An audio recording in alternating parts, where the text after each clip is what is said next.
ठीक है. So we are all set to go. I can see everyone is all settled. ठीक है. Let's start today's session. We'll be doing two parts as I mentioned. Just give me 1 second. Uh, okay.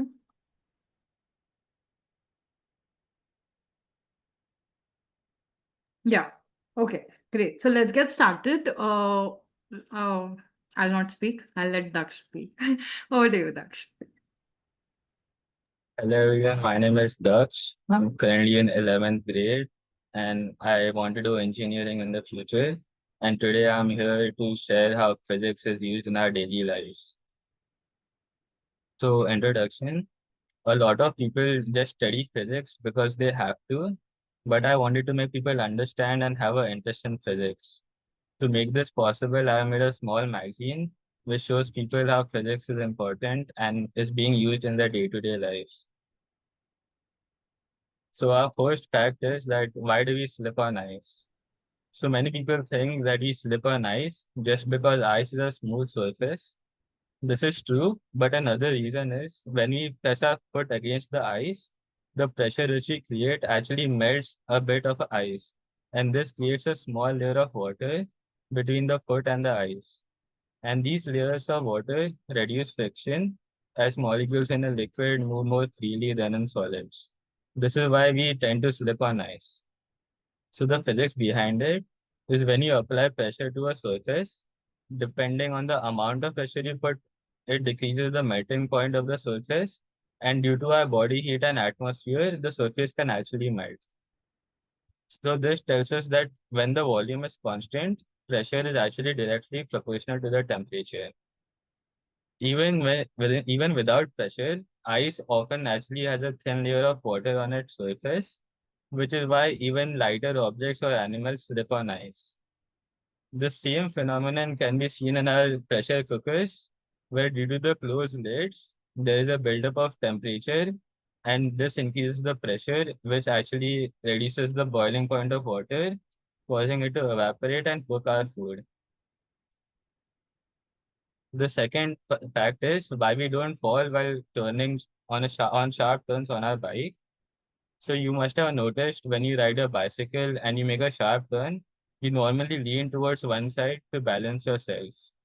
Even when you're driving a car and the car suddenly brakes, you move forward while the car stops. This happens due to centripetal force and your center of gravity.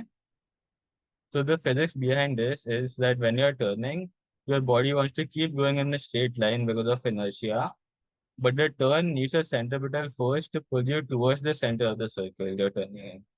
To stay balanced, you lean inwards, and your weight plus the inward friction from the tires combine into a single force that points straight to the center of gravity. This keeps you from falling over. So as you can see in this image, when you turn on a sharp turn, there's a centrifugal force acting outwards, and to balance that, you have to actually lean inwards, which causes an equilibrium and you don't fall. Even when a bus turns, you feel like you're being pushed outside of the turn, right? That push is what you actually call centrifugal force. But here's the catch that it's not actually a real force in physics sense. It's like a pseudo force that we feel because your body wants to keep moving in a straight line while the bus is turning underneath you.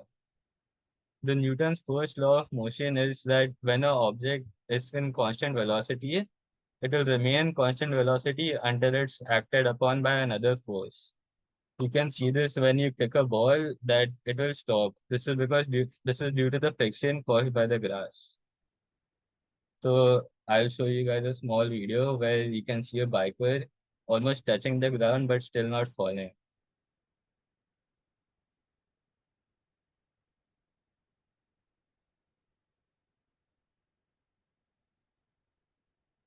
As you can see, he's touching the ground but still not falling down.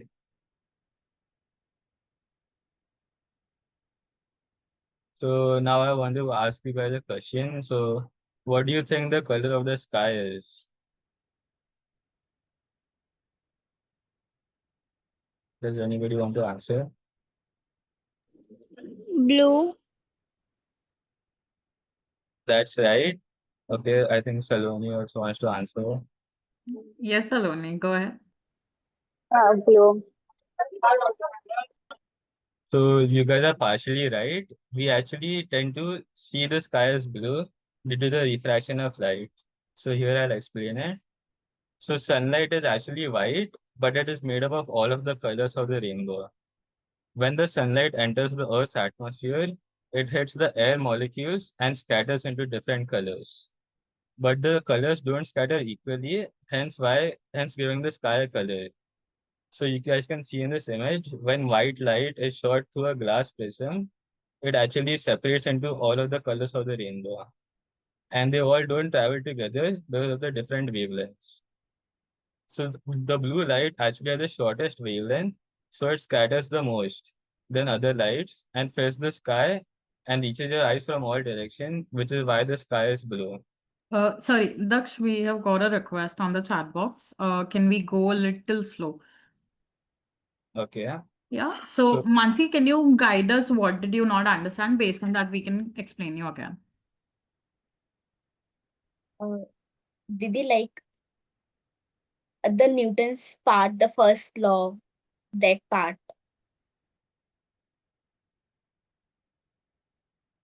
okay. So have you ever drove in a car and when the car suddenly brakes, you move forward? So that's exactly the Newton's law of motion. So when you're turning to one side, your body will actually get pushed towards the other side. And to not fall over, that's why you actually need to lean on the bike towards the other side to balance yourself. Are you understanding, Mansi? Can you see the Yes, picture which is on the screen currently? It is yes, showing that gravity is going down and centrifugal is going on the side, right? That is what Daksh has just explained. That if you put a pressure at one side, it automatically balances out the other side. Is that, Yeah. are you okay. understanding? Yes, please. Okay, Thank you. thank you. So coming back, so out of all of the different lights, the blue light actually has the shortest wavelength. So it scatters more than the other lights and it fills the sky and reaches your eye from all of the directions, which is why the sky looks blue during the day. But you guys must have noticed that during sunset, that the sky actually turns yellow and reddish. This is because when the sun lowers, the blue light hits even more air molecules and it scatters before it can even reach you.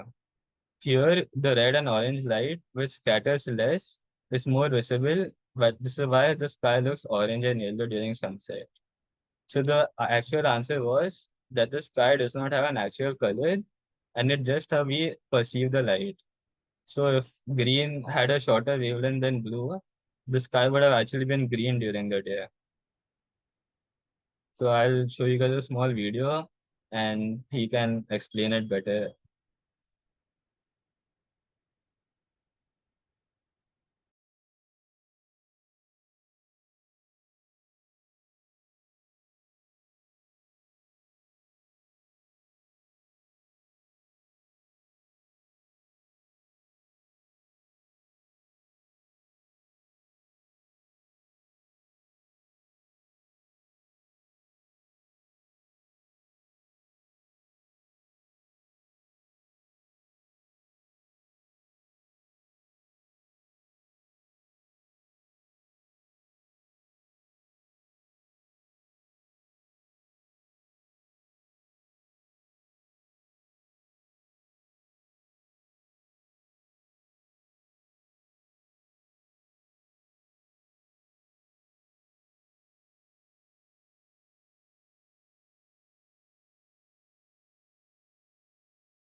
Daksh, there is no audio in this, right? What? There is no audio in this video, right? There is. There is. We cannot hear it. I thought it's without audio. Let me try to put it on video. Uh-huh. Just reshare your screen with audio. Then you will be able to.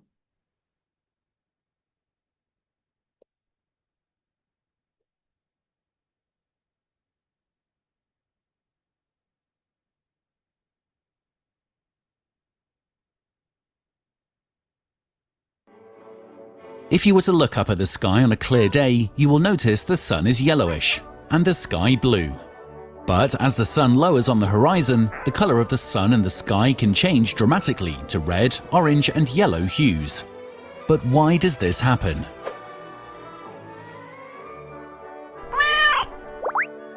The light from the sun is white, but actually consists of the 7 colored waves: red, orange, yellow, green, blue, indigo and violet. If we were to look at the sun from space, it would always appear white. But on Earth, the atmosphere scatters some of the light waves coming from it. This is called Rayleigh scattering and affects what color we perceive the sky and sun as. The waves at the red end of the spectrum are longer and at the blue end shorter.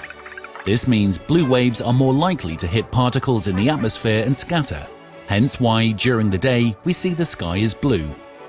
The sun will appear yellowish as the combination of the color wavelengths that make it through easier, like red and green, that combine to make yellow light. At high noon, the sun may also appear white, as the white light coming directly from the sun has the least distance to travel through the atmosphere and less chance to bounce off particles.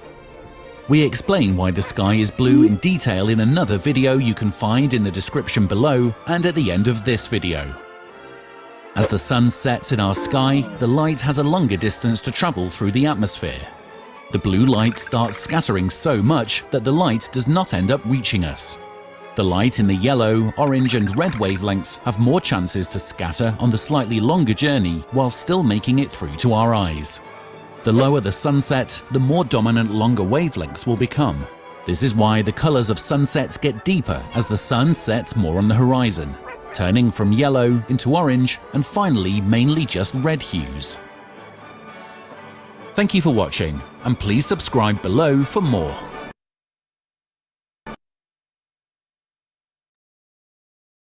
I hope you guys understood that. So our next fact is that why glass breaks at a high pitched sound. Sorry, can you just take a pause? Did everyone understand the video? Yes, Yeah, please please. give a thumbs up, everyone. If anyone did not understand, that's completely fine. You can just say. Okay, I'm giving thumbs up, thumbs up. Danish, Rinky, what about you guys? Understood? Okay. Fatima? Okay. ठीक है. Let's move ahead then. So the next fact is that why glass breaks at a high pitched sound. So maybe you guys have seen in our favorite cartoons or YouTube videos that someone sings or plays a super high note and a wine glass shatters. This is not magic, but it's real physics. It is really hard to do, but it's possible once you understand the science behind it. So every object, including glass, has a natural frequency where it wants to vibrate. If sound waves hit the glass at this natural frequency, the glass will vibrate more and more. This is called resonance. As the vibration gets stronger, the stress on the glass increases, and when the glass cannot handle it, it breaks. A typical wine glass has a natural frequency of about 400 to 500 hertz. Hertz is, of course, the unit of frequency. Breaking a wine glass with sound. The glass has a natural frequency of vibration, and you can get that just by clicking it. I have a speaker here. If I play a sound, which is exactly the same frequency, and the frequency of that glass is 559 hertz exactly. So if the sound wave is at 559 hertz, it's going to make the glass vibrate. And if I turn up the sound loud enough, it's going to make it vibrate so much the glass will break.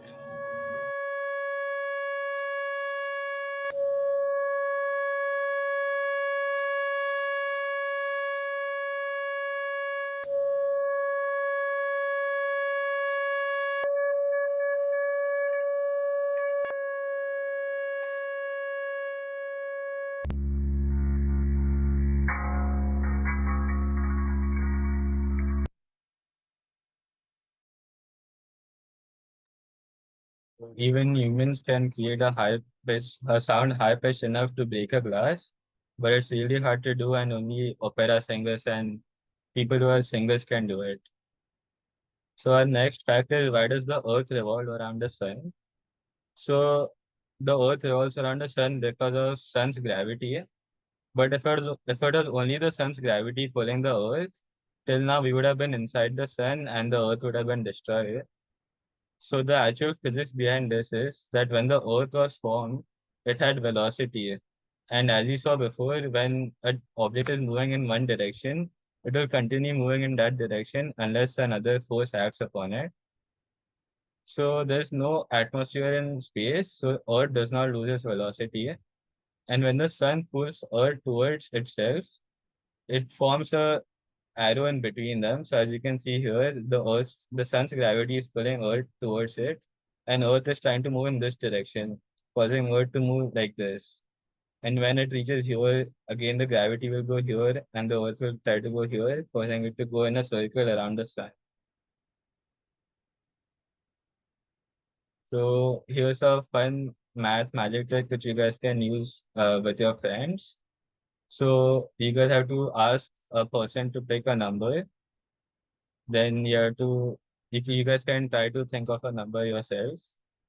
So once you have picked a number, multiply that number by 2, then add 10 to the number, and then divide it by 2. And then subtract the originally picked number. And the final answer you should get it will be 5. Okay. Does everyone understand this? A bit technical, I know.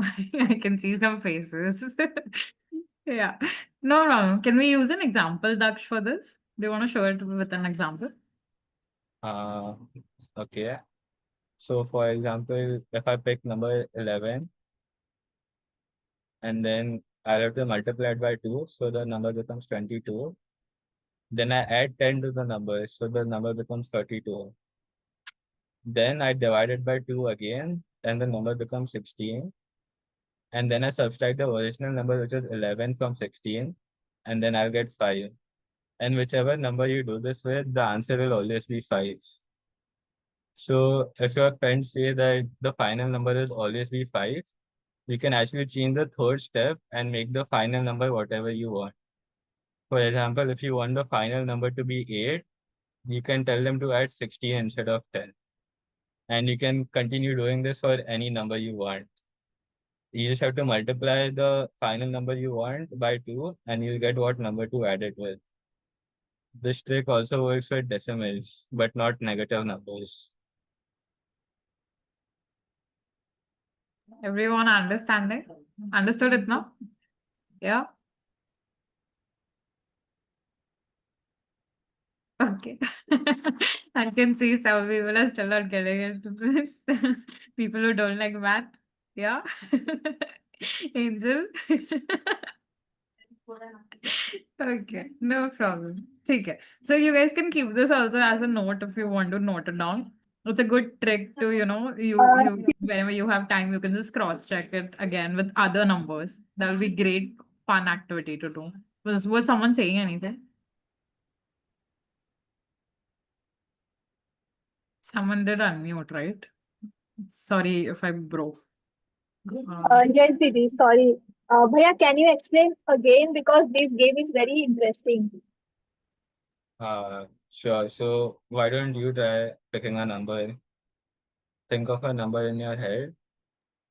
Yes. Now multiply it by 2 Yes. and then add 12 to the number Hmm. and then divide it by 2 Okay. and then subtract the number you originally picked. And now your final answer should be 6. Yes. But how you know this thing? Because before you say 5 and that is also correct and this time also correct. So the trick actually lies in what number you tell them to add. So if you ask them to add 12, your final answer will be 6. If you ask them to add 8, your final number will be 4. And if you ask them to add 10, your final number will be 5. Understood, Okay. Sangeeta? Thank you. Yes, yes, Didi. Thank you. Yeah, so basically it's the trick, like a formula that you keep in mind, right? So these are the set of numbers and the final numbers that Daksh has shown on the screen. That is the trick, basically. Okay, someone has a question on chat box, Daksh.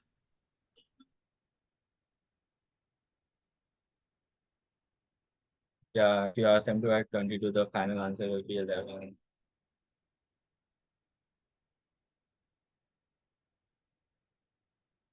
Yep, that's correct, Lakshmi. Uh, okay, great. Can we move ahead? Has everyone understood? Okay, great. Moving ahead. This was actually my last fact. Okay, great. Okay. So, any questions so far? Daksh, do you want to ask any questions based on your slides? So,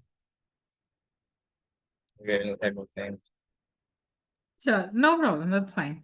So everyone understood everything so far? Yeah? Give a thumbs up if you Yes, understood please. everything. Was it something new or something that you already knew and you do practice? Yeah? No? New? Okay, Durgeshwari says new. ठीक है. Okay. I'm not getting. Okay, Zainab is saying no. Angel is saying no. Okay, great. Okay. So use this tricks. I found it very interesting personally. I don't know about you guys. So it was very fun for people who get bored doing, problems. It's very fun for them, I think, this way. So okay, Mansi is saying something. Mansi is saying, I think. Yeah. Okay, great. Shamna has played this game. Amazing, Shamna. Are you a pro in it? Yeah. Yes. Okay. Shamna has also spoken. Okay. I'm so sorry, Shamna. I had missed out on your question. Are you clear about the sun and moon wala question that you had? Where is Shamna? Huh. Yes, all clear? Okay, great. ठीक है. So we'll move ahead. I hope everyone understood everything so far. If there are any further questions later, you can put it up and we can take it later for you. So now we'll move ahead with Tanush, who is over here. Thank you, Daksh. Thank you so much for the presentation. Thank you guys for being so interactive. Thank you. Thank you so much, Daksh. Good evening, Okay. everyone. So today we are going to learn practical skills for applying to an innovation challenge hosted by the government. So in this, you'll learn about circuitry, 3D modeling, and also design thinking, which is a very interesting process. So let's begin. Okay. Can you see my screen? Yes, please. Okay. So, Inspire is the name of the award hosted by the government. So it takes like district-wise, state-wise innovation papers submitted by students, and then there is like a selection round at each stage. These are some of the past projects that students have done and that you can do. So, yeah. I'll get back to this slide in some time. So first, let's talk about Tinkercad. Now, Tinkercad is a 3D modeling and electronics or circuitry software. But before that, I'll ask a quick question. How does a fan and bulb work?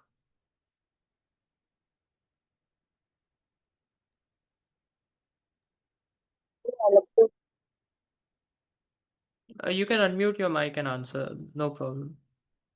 Through electricity. Correct. Electricity? Yes. Yes, everyone has answered correct. Through electricity. But what is the circuitry behind it? So this is how a circuit looks. This is for bulb, positive, negative, wires, and the bulb. For motor, it's a bit complicated, but you can just understand this is again positive, negative, and electricity. Correct? Yes, please. Okay. Now, Arduino Uno is a microcontroller. Means it's an electronic component by which you can control many other electronics. Now your automatic taps, all of those work on sense or say robots, four-wheel robots. They work on sensors and motors. To control them, Arduino Uno was created. I'll just give an overview here. So ground means negative of the Arduino. There are some digital pins which take only two values, 0 and 1, or on and off, just like a switch. Analog pins on the left take values from 0 to 255 or 0 to 1023. You don't need to memorize these values. I'm just giving the fact that it's from a range. It has a range. Okay. This is of LED, and these are some other ports which you don't need to know. Just serial communication is basically your Bluetooth. 0 and 1 are meant for Bluetooth devices. Okay. Everyone understood till here? Yes, please. Okay. Now on the left, you can see a breadboard. Now this basically just provides an extension to to connect more electronic components. Okay. Now, as I mentioned, digital pins and analog pins. Uh, Now I'll just give a brief of sensors and motors before showing you an actual demo. So sensors, has anyone heard of ultrasonic sensors?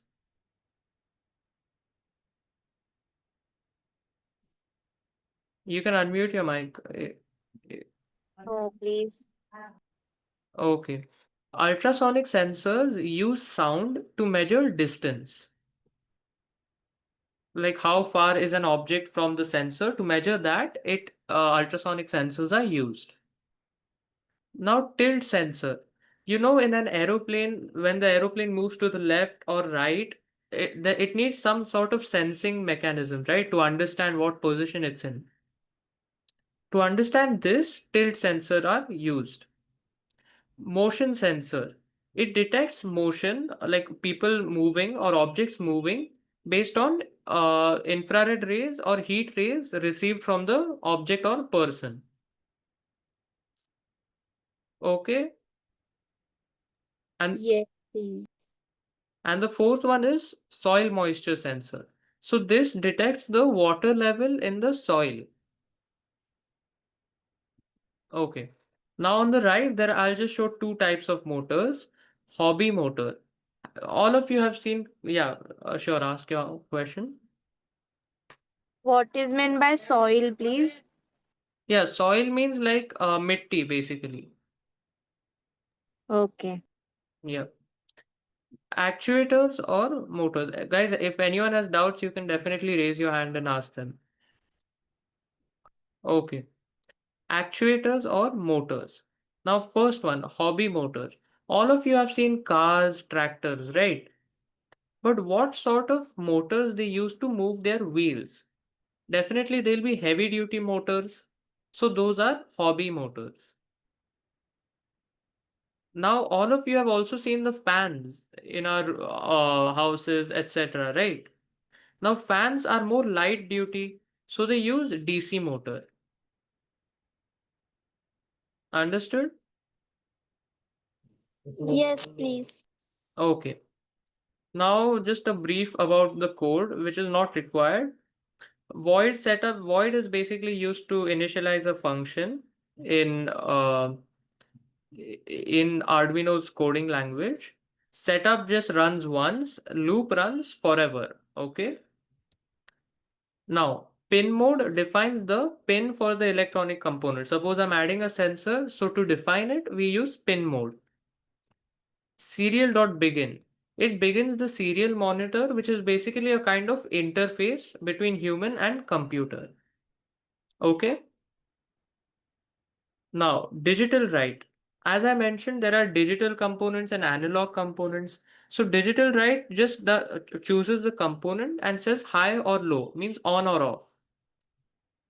Okay. Analog write also does the same, only you have to enter a value instead of a on or off. Okay. Now, digital read and analog read work on the similar principles. Digital read will read either 0 or 1. Analog read will read a range from 0 to 255, etc. Serial.println just prints a message in the interface. Okay. Now let's see the demo. Okay, let's just wait before that. Any doubts, anyone? Is it going fast? Is it okay? How is it working for you guys? Everyone understanding everything? Give a thumbs up. Yes, Dildal. Yeah, I didn't get the last one, like coding language and why it is, where it is used. So, Okay, I'll show. So I'll show that in the demo only. I think that would be better. Do you have any question with any function particularly? no. Okay. I'll show that in the demo. That will be better, I think. So suppose this is a component, okay? I'll just wait. Am I sharing my 1 minute?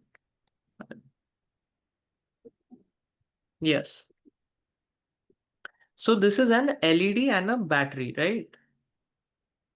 So here there is no microcontroller, so no code is required.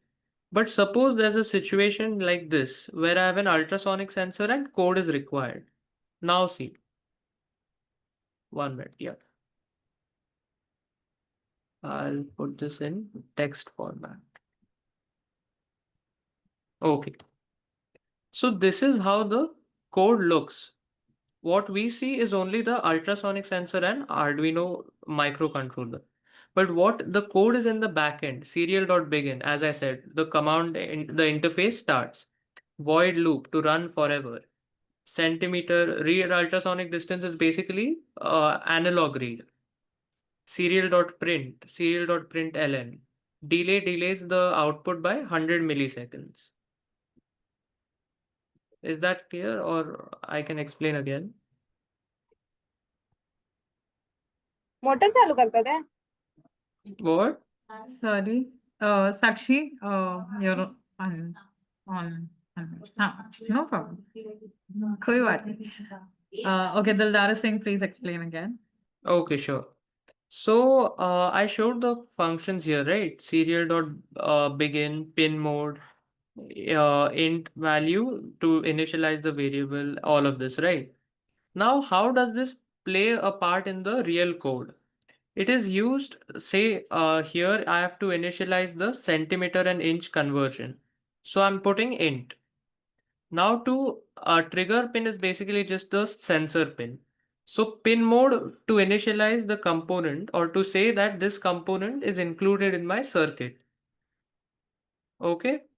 Now, got it? Digital write. Yeah. Digital write similarly. Digital write to put it off and then on, like create a sound pulse to detect the object distance. Okay. Now let's run the code one by one.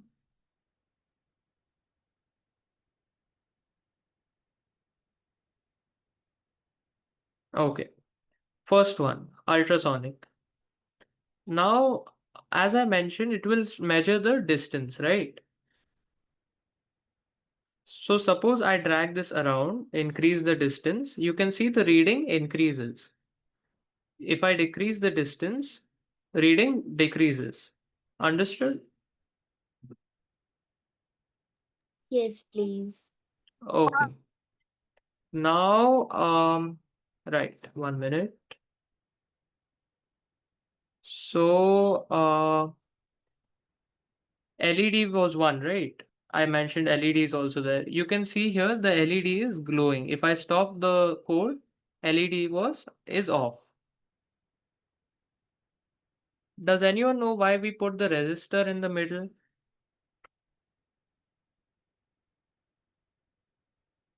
Resistor was to decrease the voltage so that the LED doesn't fuse. Understood? Yes. Okay. Yes. Now let's show one more. So this is a LDR or light dependent resistor. Now based on, like, if it receives light, it does an action. If it doesn't receive light, it does not do an action. Okay. And here is a DC motor. Now see, since the DC motor is receiving light, I'm pointing on this one, it is rotating. But if I turn, sorry, if since it was not receiving light, it's rotating. But if I turn it off, or if I increase the brightness, it increases the rotation speed. So when I reduce the brightness, the rotation speed decreases, RPM, rotations per minute. But if I increase the brightness, rotation speed increases.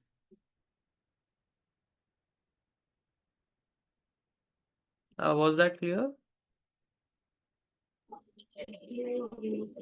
Yes, please. Okay. Everyone Now, else understanding? Yes. Fatima, Sakshi, understanding? Rinki, Sangeeta, Danish, Lakshmi. Everyone understanding? okay. Okay, great. Thank you. So next, let's see hobby motor. As I mentioned, this is for heavy duty applications, so its speed is less. It carries more load or weight, so its speed is less. Okay. Now, I mentioned motion sensor also, right? Suppose I bring the object closer, you can see the LED glows. Now, why is this? Because I'm decreasing object distance, so it's moving. And now that it's detecting the object due to its infrared rays, it's making the LED turn on. Can you see?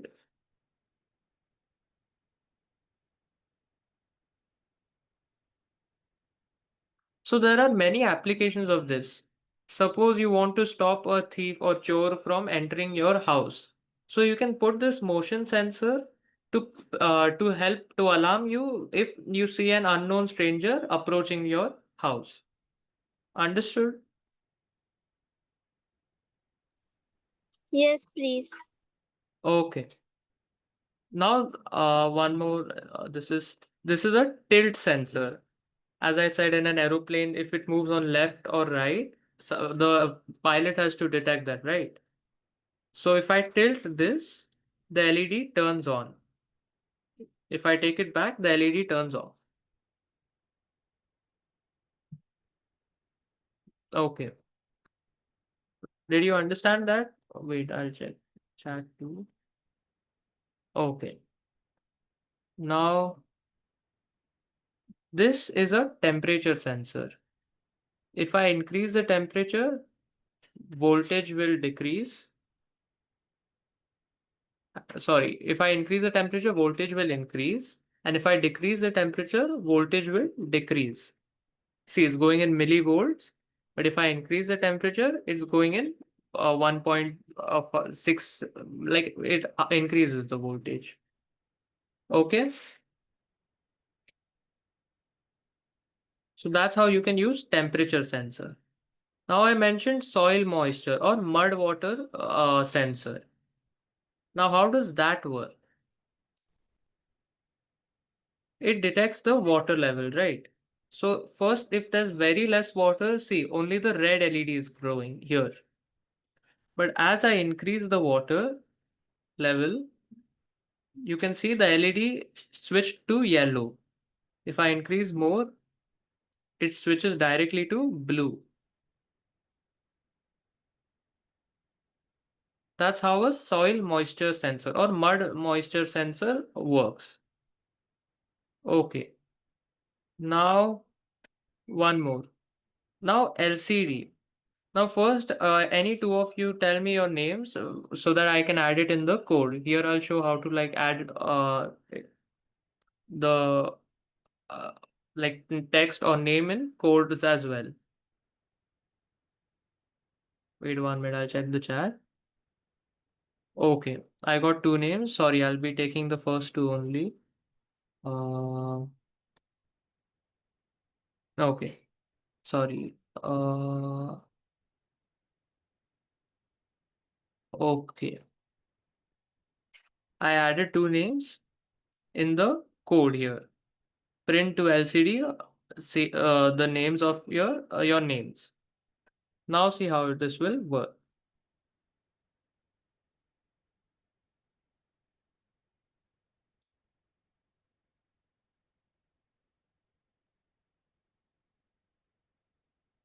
Understood?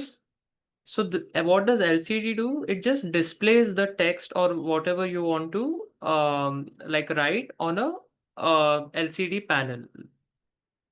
Okay.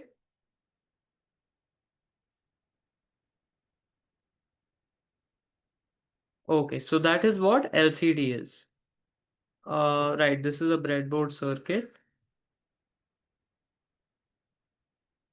I'll just show one more circuit so that you guys can understand.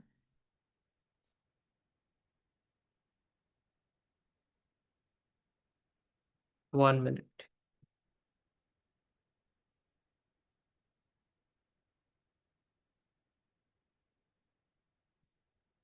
I'll have to share my screen again.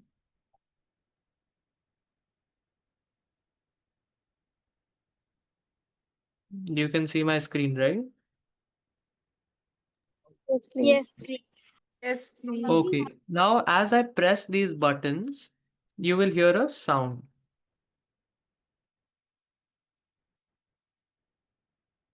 Did you guys hear that? No, please. No? No. You'll have to reshare with sound. Yes, ma'am. 1 minute. I'll try sharing.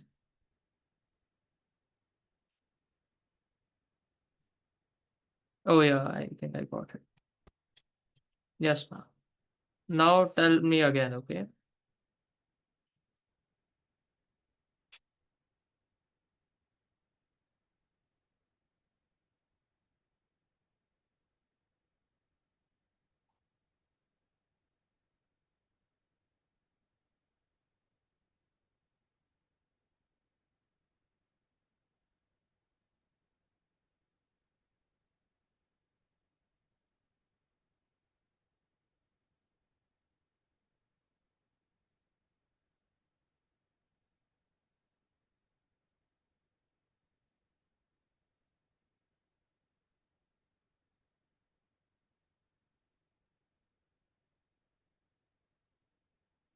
Okay, for some reason it's not working.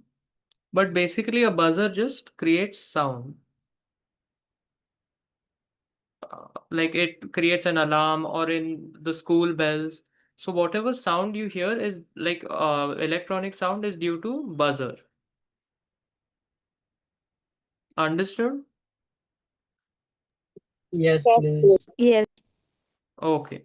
Now 1 minute. I'll share my screen again.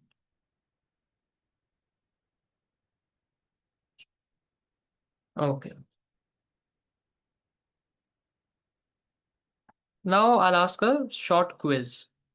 So anyone can answer. You can unmute your mics and answer. What function is used to read values from analog sensors?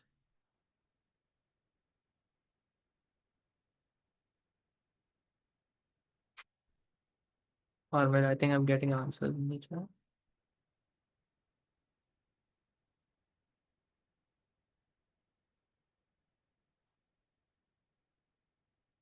Correct. Analog read. The answer is analog read. Now, second question. Which sensor can be used to detect the distance of an object?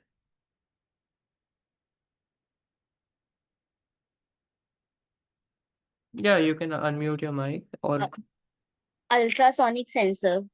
Correct. Ultrasonic sensor is used to measure distance. Now, wait, I think I'm getting answers in the chat. Yeah, the answer is B, ultrasonic sensor. Okay. Now, third question. What does pin mode 13, output do?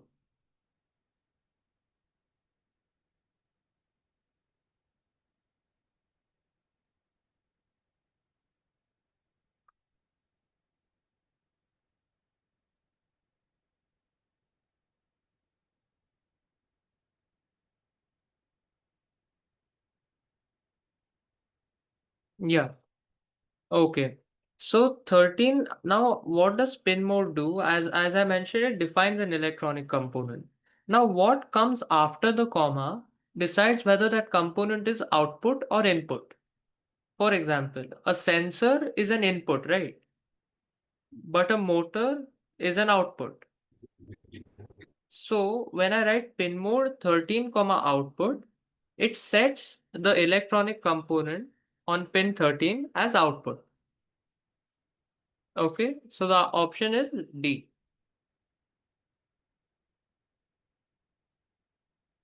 Now you can ignore the fourth question. Fifth question. Which Arduino function runs only once when the board is powered or reset? Means the function only runs once.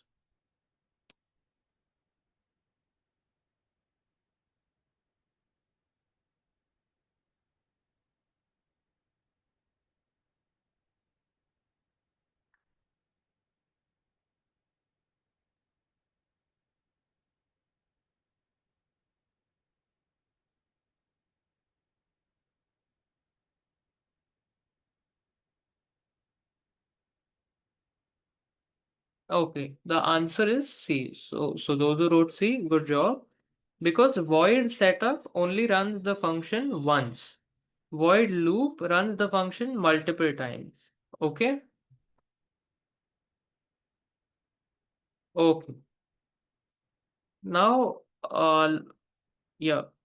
What values can be used for digital? Option A 0 and 1, option B 0 to 255.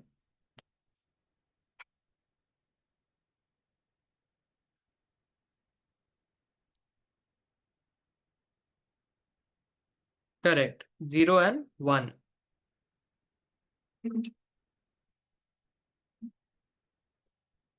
Correct. Everyone is giving correct answers. 0 and 1. Now, here you can apply some of the prior knowledge which I gave. Which command would turn an LED on connected to pin 9? Now LED on means high, right? And pin 9. Now LED on or off, so it's a digital component, correct? So what would you write? Yeah, I'm getting answers. Just 1 minute, Lakshmi, I'll answer your doubt. Correct. It is A. Now Arduino function, that's a good question. Arduino functions is basically a block of code to execute a specific task. Now the task can be repeated or it can be only once, right? So to execute this task, the block of code is called an Arduino function.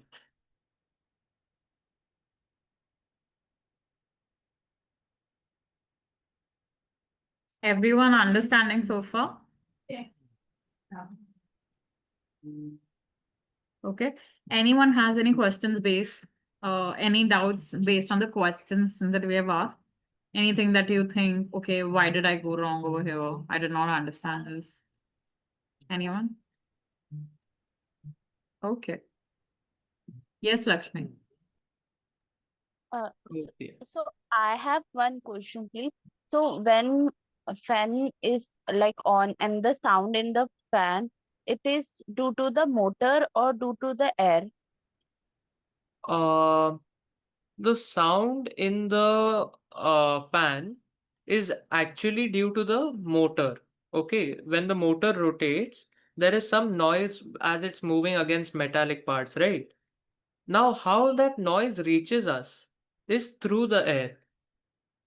So motor, like rotation with like the motor's rotation causes the sound, and it reaches us through air, or it becomes louder due to air, like the air inside the fan or even the air around us. Did I answer your question? Yes, and also we have a option to like speed to fan like 4, 3, 2, 1. So how it can be a possible if there is a switch only on or off? Correct. Good question. Now, the switch here on or off is just giving a standard voltage. Now, at our homes, we receive 220 volts. Okay. So it directly gives that to the fan.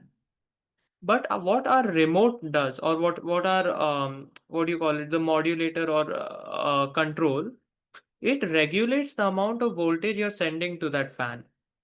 If I send only 10 volt to that fan, it will move slowly. If I send 200 volts, it will move fast, right?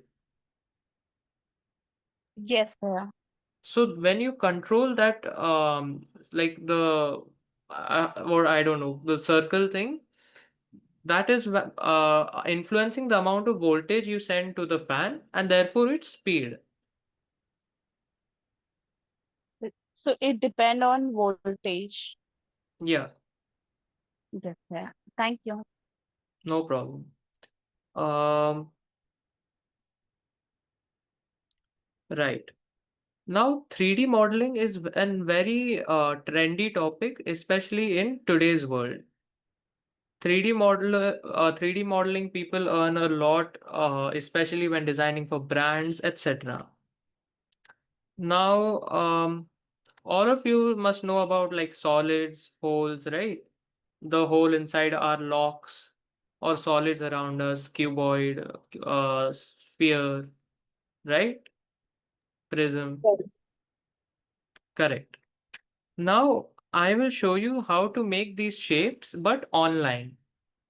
Okay. Now, first, any one of you can type in the chat. I'll take the first response. Just select an image from the following. You can say first, second, like whatever the number. I'm sorry, is it just for me or can everyone see an overlap in the images? Oh, Huh? yes, ma'am. Ma'am, there is an overlap in the There original. is, right? Yeah, yeah, okay. Okay, I'll just take the first response. Fourth one. So is this one, right?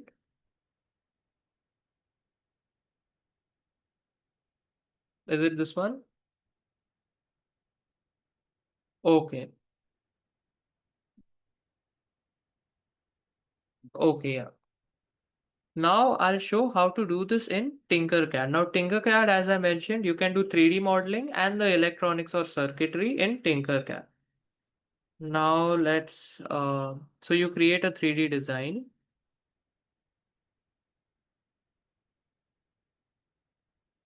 That's a okay.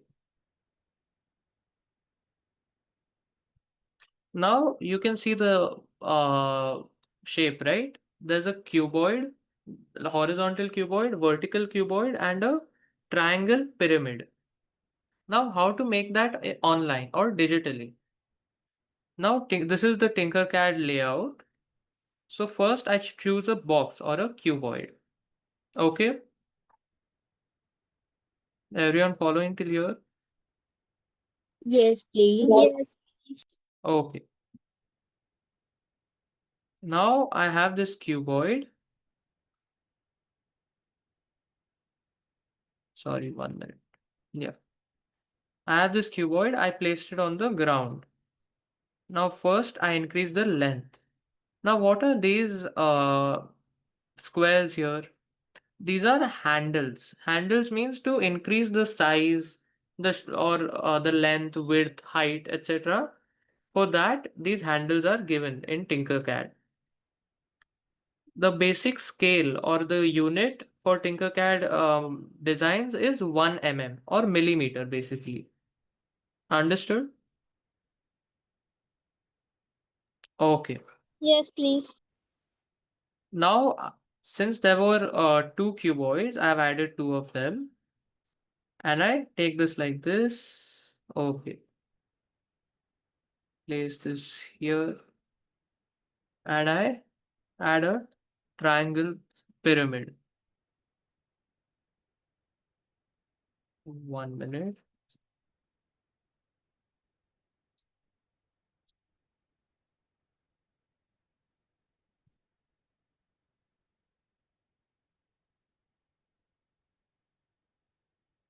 You can also search for shapes. Yeah. Here a pyramid was needed, so I just searched for it and found it here. Okay. Now does this resemble the shape? Pyramid, cuboid, horizontal, vertical, and pyramids. Right? Yes, please. Okay. Now how to make this one proper shape? I select all of these together and I click here group. What does group do? It combines all of these separate shapes into one compact shape. So I'll just click it for now. Group. You see the boundaries between them went and now it's one full shape.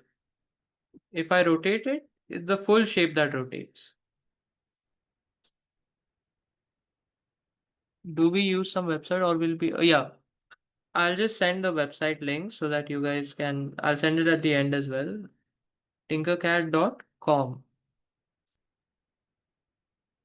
You can definitely explore this. It's a very good website, and there are lots of projects. If you want, you can take a screenshot of this. 1 minute, or I'll send this. Yeah, I'll send this as text only.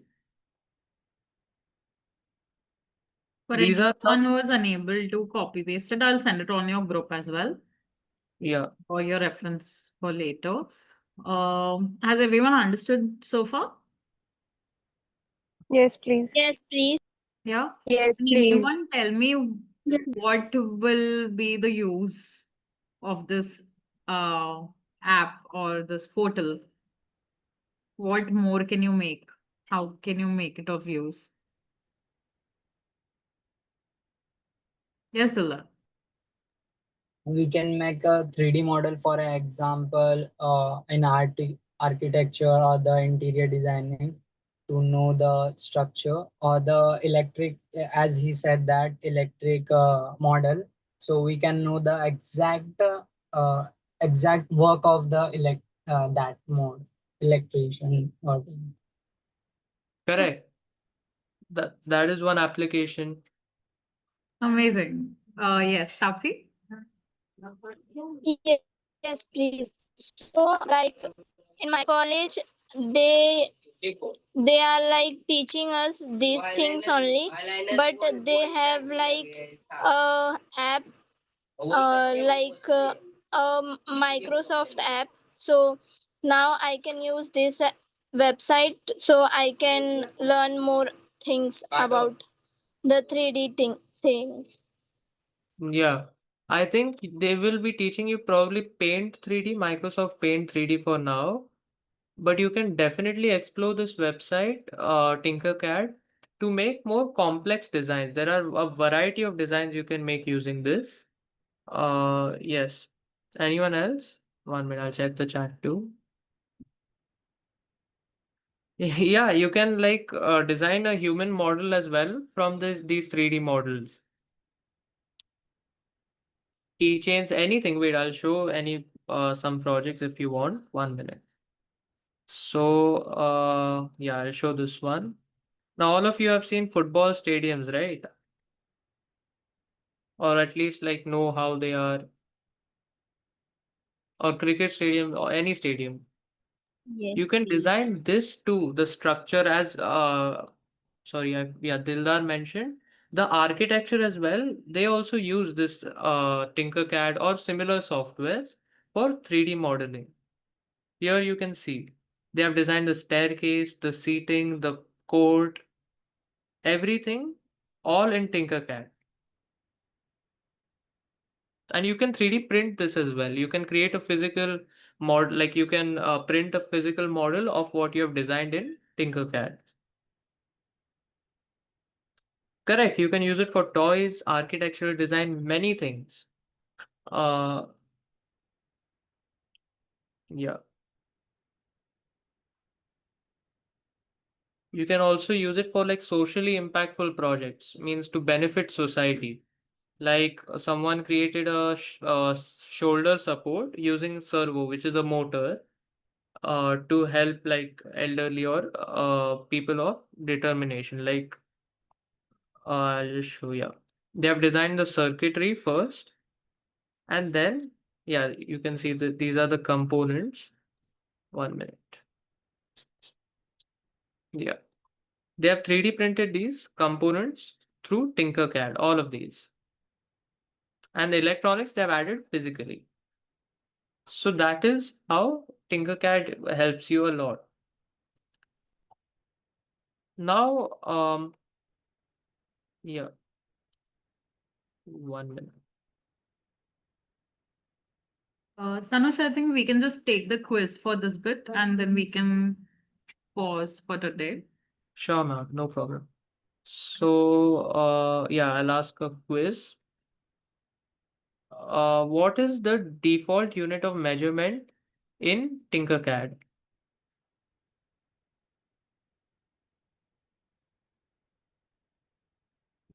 Seeing answers in the chat. Okay, B. Correct. B. B is the answer. Millimeter. Now, question 2.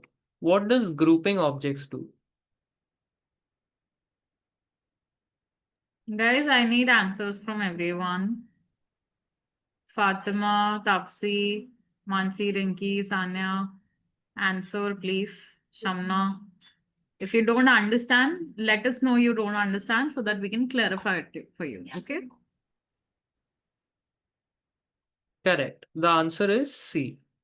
Now, before I ask the rest of this, I'll need to show you some components, like some tools, and I'll just do them quickly. Okay. So this what I did right now was ungroup to like to make these objects separate again. Okay. Now, yeah. Suppose I need to make a hole in this, as I mentioned. You might need holes for like locks, etc. Many things, right? Now, if to make a hole in this, all I have to do is drag it here, choose the hole texture, so it comes like this. And this time, as you can see, first you can see two solids, right? But this is a hole. So when you combine them, it becomes a solid with a hole. Understood? This time it doesn't layer them on top of each other. It in fact creates a hole. Okay. And last one I'll show, that is align. So suppose these are not currently in one line, but I need to bring them in that. So I choose this align feature. There are various ways you can align, of course. I'll just show one. Yeah. Now you can see it's directly on top of it. And to bring both components to the ground, you can choose this, which is basically drop to work plane. Okay, for some reasons, yeah, I'll bring it here. Drop to work plane brings it down. Okay. Now I'll ask the remaining part of the quiz. So what tool helps you to line up two or more objects in a straight line? Yeah, I'm seeing answers. Correct. The answer is B. What shape is most often used to create cylindrical holes or circular holes?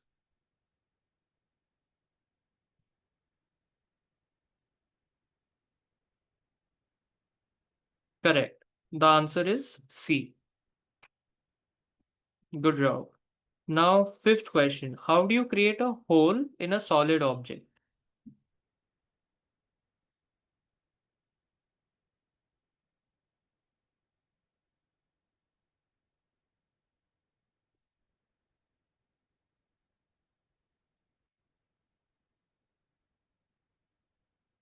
1 minute, I'll check the chat. Uh, no, the answer is C. We need a cylindrical hole, right? I hope this was for question 4, right? Yeah. We need a cylindrical hole or a circular hole. So you need a circular or an object with a circular face. That is cylinder. Correct. So that's why question 4 is option C. Oh, they are saying it's for question 5, the B answer. Oh, okay, okay. Question 5, yeah, correct. Question 5 is B. That's correct. Mansi, But did you have any doubt? No, please. I was just saying it's question 5. Okay. okay. Now question 4, can you guys answer? Sorry, I gave out the answer, but it's C. I think that was obvious, right? Cylindrical hole. Yeah. Now, what happens when you ungroup objects? I just showed right now. So, group is merging them together. What does ungroup do?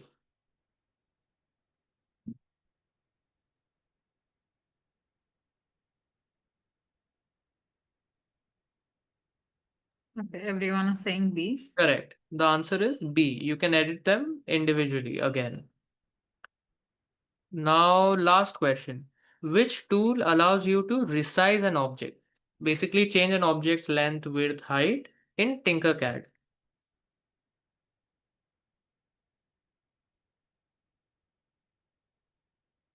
Yes. Correct answer is C.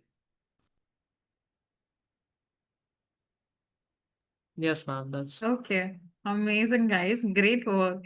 You guys understood everything. I'm so happy to see that. I'll be sharing the referral links over the group for everyone. I hope everyone found this bit informative and something that you guys will be able to use and learn.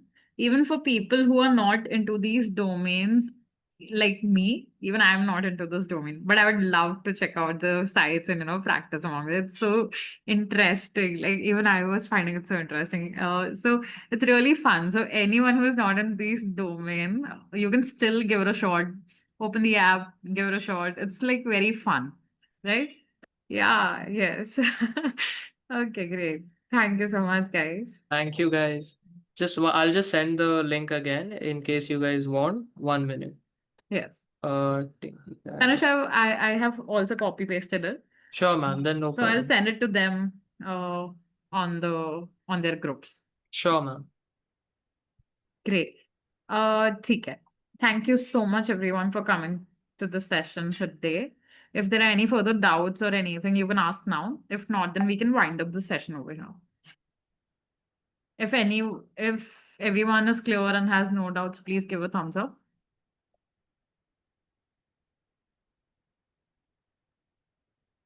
Thumbs up, thumbs up. Okay. Okay, amazing. Great. Thank you so much, everyone. If there are any further doubts as well later on, you can let me know and I can get that sorted for you guys. Okay? Great. Thank you so much for coming to the class. Thank you, Thank you, everyone. Thank you, Didi. Thank you. Thank you. Bye-bye. Thank you. Thank you, Tanish. Thank you. Thank you so much. Thank Bye-bye.